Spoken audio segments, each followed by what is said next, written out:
Ah, the sweet, peaceful serenity of boating. You've gotta love it. There's nothing quite as relaxing as getting out there in the water and just enjoying yourself. But things don't always go the way you plan, and sometimes when you think you're about to go out there and have a nice, peaceful, relaxing, enjoyable day, things can just get a little bit out of hand. Welcome back, guys, to this week's episode of Boneheaded Boaters of the Week. Getting your boat down to the ramp can be an interesting task at times. It really can be a challenge depending on your situation, but that's just where things get started. The boat ramp is a wild and crazy place. I mean, there is absolutely a reason we call the boat ramp the greatest show on earth. It's because you never know what you're going to get down there, and every ramp's a little different. Everyone's got its own unique sets of challenges you have to face. And some of those challenges will be a little slicker than others, but you have to be prepared for all of them because you never know what to expect when you're out at the ramp. Even your normal boat ramp can be different from day to day, meaning that every time you approach the boat ramp, your launch procedure may be a little bit different, and the things you have to do to make sure you launch safely could change. There are a few steps, though, that you can take almost every time at the ramp to try and help yourself prepare for this. One of the first things you can do is never approach the ramp blind. You never know what kind of state the ramp's in on that day, even if it's a ramp you visit quite frequently. If you get a shot to take a look at the ramp before trying to drive your truck down, it's going to put you in a whole lot better position. You'll obviously then know if things are a little slicker than normal.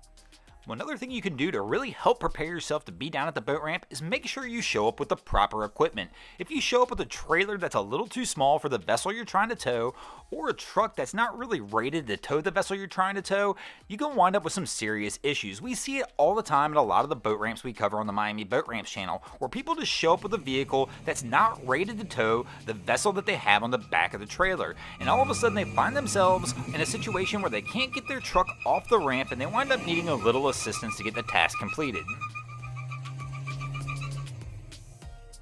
One of the other things you can do to really help yourself around the boat ramp is go ahead and learn what to do in certain situations at the ramp. Every situation calls for a little different action, and oftentimes your gut instant reaction is not the correct one. For example, at the boat ramp, if your rear tire starts spinning and your truck starts sliding backwards down the ramp, most people want to just hit the gas, when the reality is you need to hit the brake before the front tires hit the slick part of the ramp. And the even bigger part of this, a lot of people use other people to pull their boats in and out of the water. Have you ever actually had the conversation with that person who drives your truck of what they need to do in a certain situation? Many people haven't, which causes a lot of havoc at the ramps. Don't pull.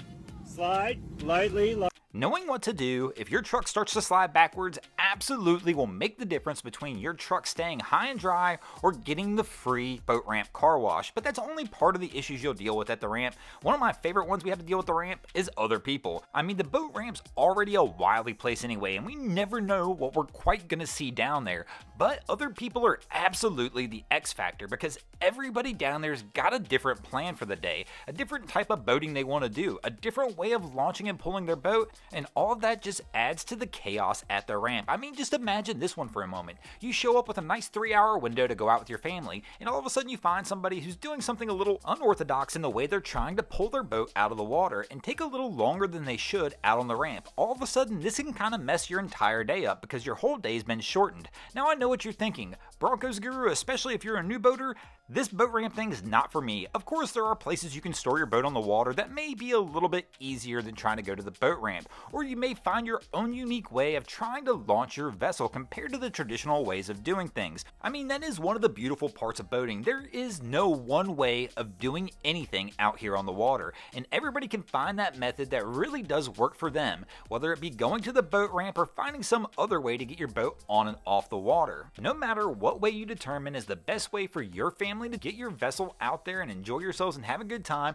just take a few minutes and do the research. Find out the correct protocols and what to do in certain situations to make sure you guys are doing it safely, because nothing stinks more than getting out there on the water thinking you're about to have a good time only to realize you're not doing something correctly and things start to get a little out of hand and you don't know what to do to correct the situation. This can lead to a lot of headache and stress when you're out there on the water. Thanks for watching, guys. I hope you enjoyed this week's episode of Boneheaded Boaters of the Week. If you ever catch anything crazy happening out on your waterways, be sure to hit me up on Facebook or Instagram and let me know, and you might see your stories over here. Just like Atlantis Surf Mr. Blonde, Certified Cracker, Chase Kirby, Doug McWither, Greg Bergen, Greg Meyer, Hunt Lures, Jay Cohen, Mark Delahaye, Mateus Raglinen, Miami Boat Ramps, Marvin Diaz, Pablo Beckdorf, and Tony Johns did this week. And if you guys haven't already, go ahead and drop an anchor on the subscribe button here.